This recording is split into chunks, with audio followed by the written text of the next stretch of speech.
Once upon a time, in a faraway kingdom, there was beauty and happiness everywhere. Green gardens, sparkling palaces, and sweet scents in the air.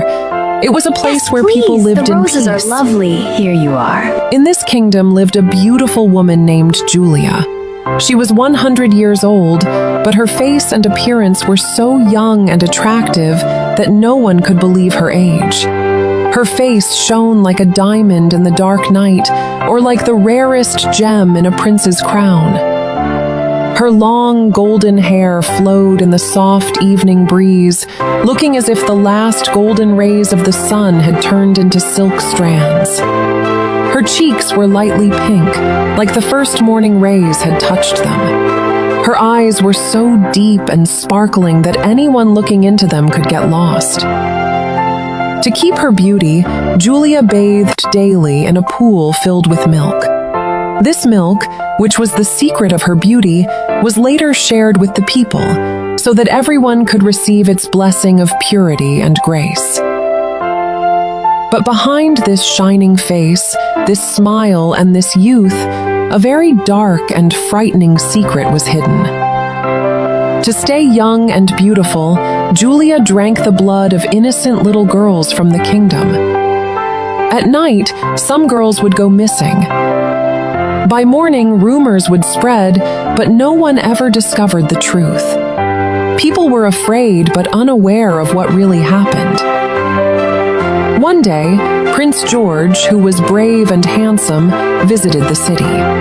Riding his horse through the streets, his eyes fell on an old house's balcony.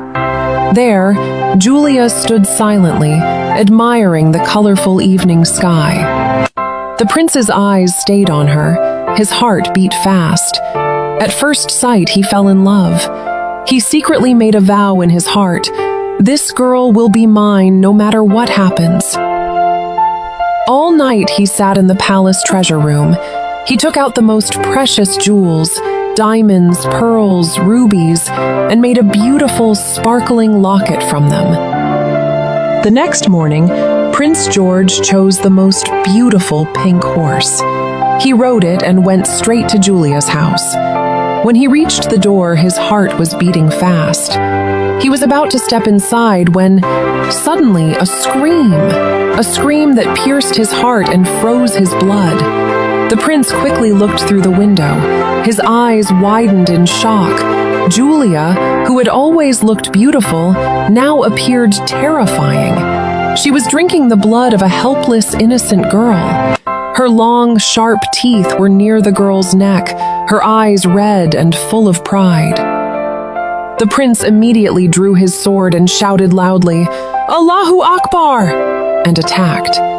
But to his surprise, Julia vanished into thin air like a cloud of smoke. She disappeared completely. The prince returned to the palace, shocked and heartbroken. He ordered that the house be sold immediately. After that, Julia was never seen again, and there were no more reports of missing girls. But the real story was just beginning. For some time, Prince George remained sad and quiet. He kept remembering the terrifying scene, but slowly time healed his heart.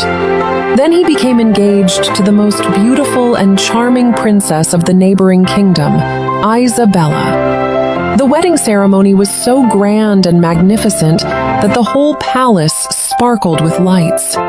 Lanterns competed with the stars in the sky. The air was filled with the scent of flowers, waves of happiness, music, dancing, and love. The new queen, Isabella, won everyone's heart with her soft voice, sweet smile, and kind nature. Peace and joy filled the palace. One day, the queen was bathing in the crystal-clear palace pond.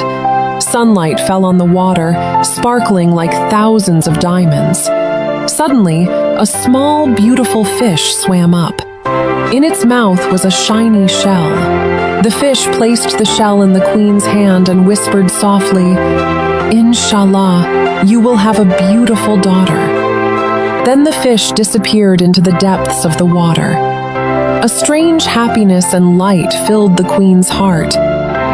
Exactly 1 year later, joyful sounds echoed through the palace. Drums played, children laughed, and rose petals floated in the air. A tiny, beautiful princess was born. Her face was like a white rose in moonlight, her eyes shone like the blue sky, and her smile carried the innocence of paradise. The entire palace celebrated with joy. The princess slowly grew up, blossoming like moonlight. But whenever she was alone, she noticed a shadow on the palace's tall windows.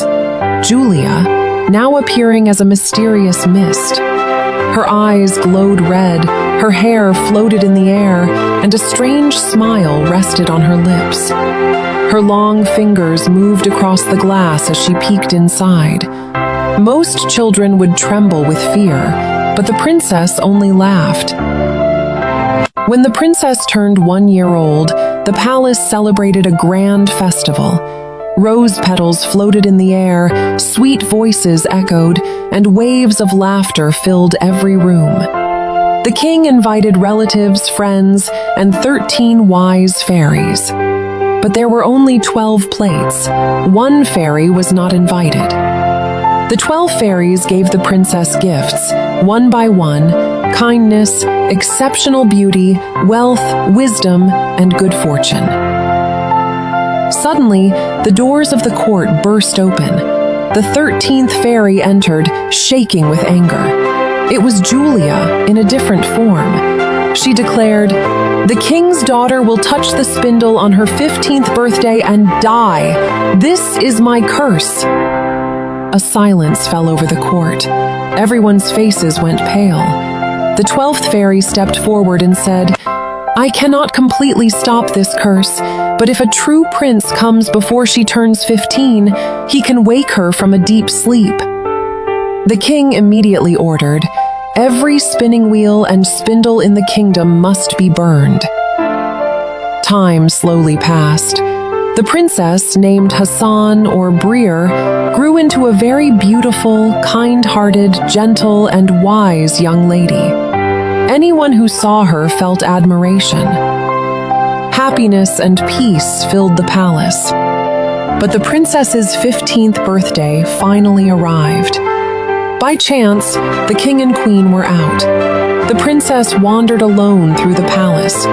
She walked through rooms, hallways, and spaces that felt like dreamlands. Eventually, she reached an old, abandoned tower. She climbed the narrow, winding stairs. The sound of her footsteps echoed against the walls. Finally, she found a small door with a rusty key in it. Curious, she turned the key and the door opened. Inside, an old woman was spinning at a spinning wheel. It was Julia in another form. The princess asked, "What is this? Can I try too?" The old woman, Julia, smiled and said, "Now the entire palace will sleep for 100 years. This is my curse." Suddenly, a wave of sleep spread. The whole palace fell asleep. The king and queen collapsed in the court. Courtiers, soldiers, servants, horses in the stables, dogs in the courtyard, pigeons on the roof, even flies on the walls. Everyone. The fire went out in the kitchens, the meat stopped sizzling, and time seemed frozen. Around the palace, a thick forest of thorny bushes grew, so high and dense that the palace was completely hidden. People began to call it the thorny rose, or briar rose. Many princes tried to cut through the thorns with swords, but the thorns trapped them, and they died painfully. Thus, 100 years passed. One day, a brave prince from a new kingdom arrived. He had heard from an old man that behind the thorns was an ancient palace where a beautiful princess had been sleeping for 100 years. The prince said, "I fear no one. I will save her." When he reached the thorns, he was surprised. The thorns were gone, and in their place bloomed large, beautiful flowers. The flowers parted, allowing him to enter safely. Inside the palace, everything was still. Horses slept, dogs lay on the floor, flies were frozen on the walls. The prince slowly climbed the tower and opened the princess's room. Briar Rose was asleep on the bed, so beautiful that his heart beat faster. Her face shone like the morning light, her cheeks lightly pink, and her long eyelashes were lowered. The prince leaned over and gently kissed her forehead. The princess opened her eyes and looked at him softly, as if she had been waiting for this moment. At that very moment, the palace came alive. The king and queen woke up, courtiers stood up, horses shook themselves, dogs barked, the fire reignited, meat sizzled. A wave of happiness spread through the palace. Soon, the prince and Briar Rose were married in a grand celebration. The palace was decorated with flowers, lights, and lanterns. The celebration lasted several days, and people came from far and wide to give their congratulations. Thus, the 100-year-long deep sleep ended in a beautiful, happy ending. The prince and Briar Rose lived the rest of their lives filled with love, peace, and joy.